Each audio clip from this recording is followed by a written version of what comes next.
There's two things you don't fuck with in this world. The IRS and an angry wife. They may not catch you in the moment, but when they do, it's going to be 1,000 times worse. You hear about tax harvesting all the time. I know somebody's going to say, oh, I can't take you serious with that mustache. I get it. I get it. I get it. It's cool. It's cool. But let's talk tax harvesting. What is tax harvesting?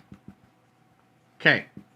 You hear this a lot. I'm actually, and this is just me just spitballing here and speculating, but I would not be surprised to see a shit ton of spec stocks fall even more the day next Thursday. And I'll tell you why.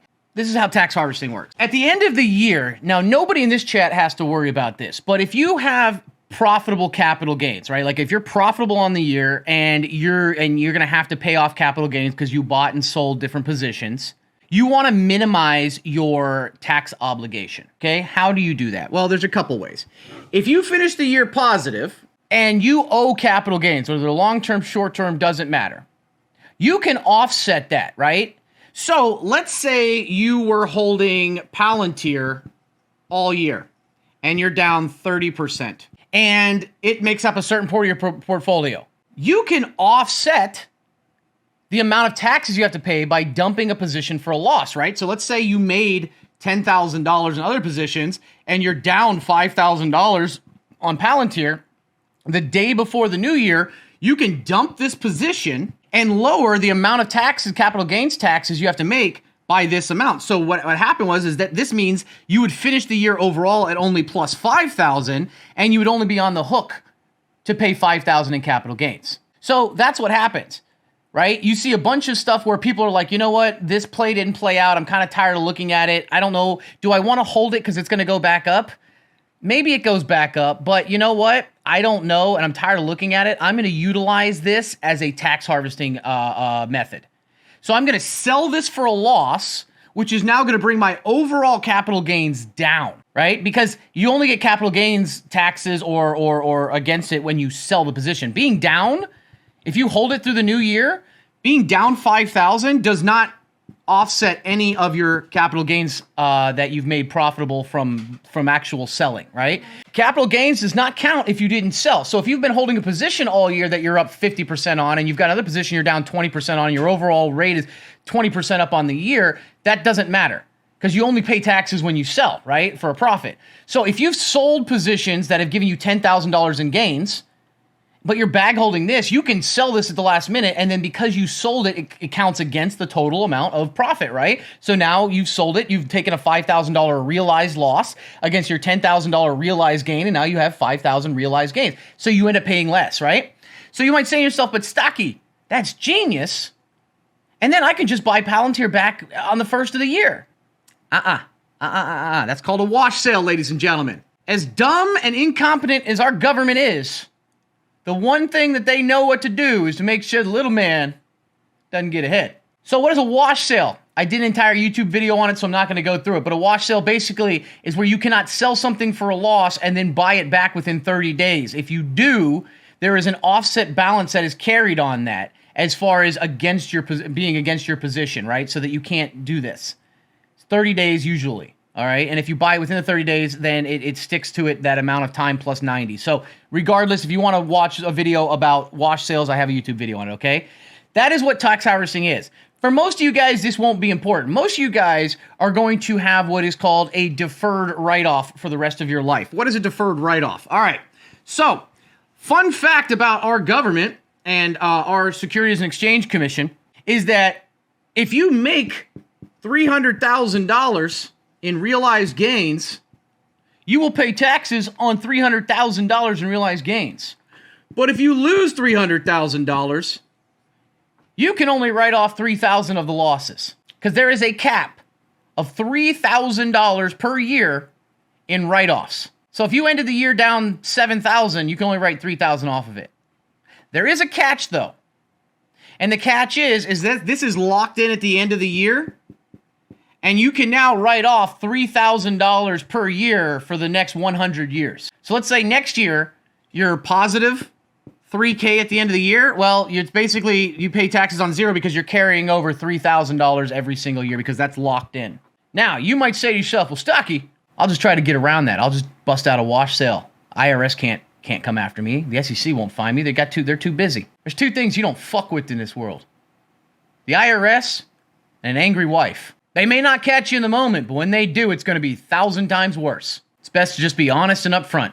Is it applied automatically? No, it is not. At the end of the year, you will file your taxes. Your brokerage will send you a tax form. Now, the good thing is that brokerages have gotten a little bit closer to the times. We're up to about the 1970s now, as far as the same time the stash was.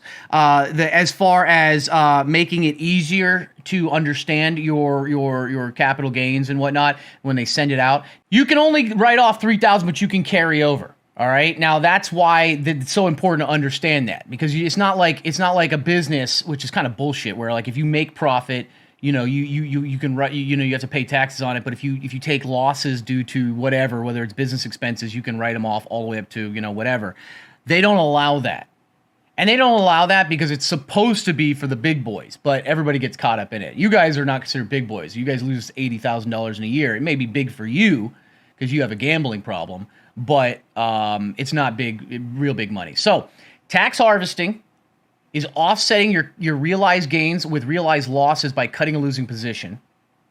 And when you say, well, Stocky, what can I buy back for a wash sale? Well, a wash sale encompasses same or like. This word is what bothers me because it's very, very, very difficult to know what's what like. For example, somebody might sell their VU on 12/31 and buy VTI on 1/1. You're like, well, fuck, it's almost exactly the same thing, but they're different things. I'll sell this, tax harvest, and then just buy right back in and ride it up. That falls under the like.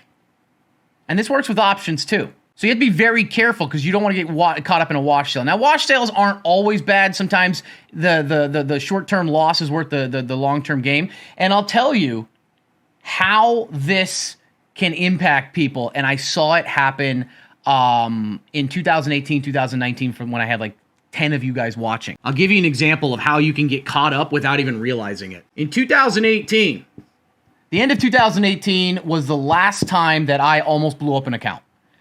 It was the great tech crash of 2018 with the tariffs, right? And I made a really dumb fucking choice, and it was like, okay, that was the last time. And that was the AMD play you guys know about. But starting September 28th of 2018 until December 24th, the stock market overall, the S&P, lost 22%. Most of you guys weren't in the market at the time. You don't remember this. This was like, it didn't happen as fast as COVID, but it was almost the same amount of dip. I mean, tech got slaughtered. That was December 24th. Christmas break happened. December 26th. We ran 40% in the S&P over the next 365 days. How did this affect people? A lot of people who lost a lot of money saw this uptick and thought to themselves, oh shit, we're about to hit another leg down. And they sold all their fucking positions the next week or that week, right before the New Year's. Then when they came back from the New Year's break, they saw the market was flying. So what did they do? They bought back into their positions. They sold low and they bought higher, still low, but higher. And they thought, oh shit, this is great. Then at the end of 2018, or at the end of 2019, guess what they found out? That fucking wash sale wiped out a lot of their gains. So 30 days is your wash sale window. Yeah. So if you sell something for a loss, you don't want to buy it back for 30 days. If you can avoid it, okay? That is tax harvesting.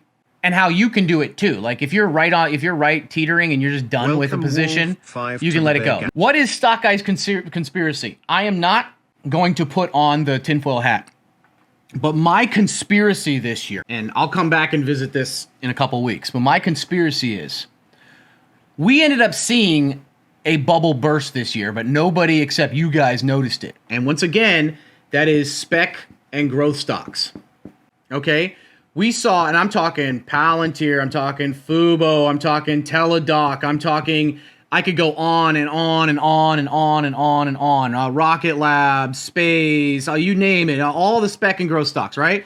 We saw them all just go like this, and now they're doing this, right? They're getting destroyed. It was a bubble that burst big time. And the only reason that most people didn't notice it is because their market caps are significantly smaller and the FANG stocks have been carrying the market.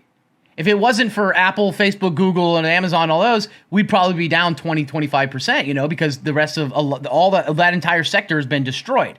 And it happens, right? That's what happens with bubbles. They burst, okay? I already went over the dot-com bubble with you guys. It's almost a one-for-one with the dot-com bubble. It worked almost the exact same way. SPACs, the whole 9 yards. So, what I'm thinking might happen, especially with the fear in the market and tax harvesting, is next week on Wednesday/Thursday, I wouldn't be surprised to see a shitload of speculative stocks dump again as people that bought into it or have been holding it and are now down on it are like, fuck it, this is the perfect one for me to tax harvest, right? So you see a shitload of offloading of spec and growth stocks next week. To the bear gang. So you'll probably see downsides to Palantir, Fubo, Viac, all of them. And then when we come back after New Year's, spec stocks fucking explode. Because remember with tax harvesting and wash sales, same, like, and kind. But if I sell Palantir for negative 20%, but then turn around and buy Fubo, which is at the bottom as well, it doesn't count as like and kind. Now, I'm not saying this is going to happen. I literally said to you guys, this is my, this is the stocky tinfoil hat, okay? All right, it's tinfoil hat. But what is going to be considered value going into 2022? All the shit that just got destroyed over the last 3 months. And if everybody's dumping that shit for tax harvesting next week, it puts it even cheaper. And then when we come back, money can now dump into it, might ride that shit up. So I'm keeping an eye on some of these. Okay, I got my little watch list. I'll wait until the 1st and see if that momentum starts. And if the momentum starts, I'll add to some positions. Otherwise, I'm just going to sit back and watch. All right? That's Stocky's conspiracy theory for New Year's